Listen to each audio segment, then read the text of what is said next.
Je pense que même si Steven Spielberg devait écrire la pire saison possible pour Kylian Mbappé, même lui n'aurait pas pensé à un tel scénario.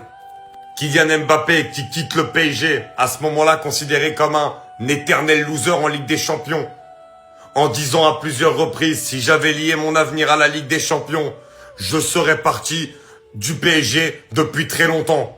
Pour aller au Real Madrid, qui marche sur l'Europe depuis quelques années à ce moment-là, se retrouve à faire une saison blanche au Real Madrid, pendant que le Paris Saint-Germain va glaner sa première Ligue des Champions de son histoire, sans Kylian Mbappé.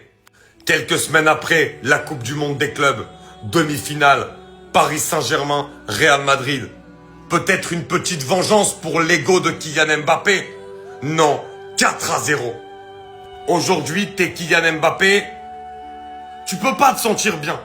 Tu peux pas te sentir bien.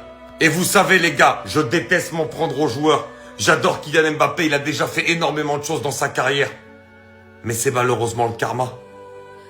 Il a trop parlé. À un moment donné, il en a oublié le foot pour se concentrer sur les déclarations. Ce qui pour moi a été sa plus grosse erreur. Il a parlé depuis beaucoup de temps. Il avait dit je partirai jamais libre du PSG. Il est parti libre du PSG, ça a fait des histoires, ça a terni son image. Il a commencé à un peu trop parler dans les médias en se prenant pour un énorme joueur, un des plus grands.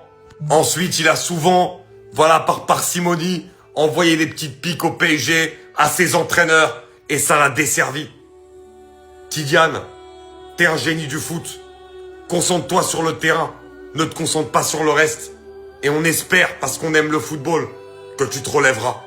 Mais c'était la pire saison que tu pouvais vivre, malgré le fait que t'aies été meilleur buteur d'Europe.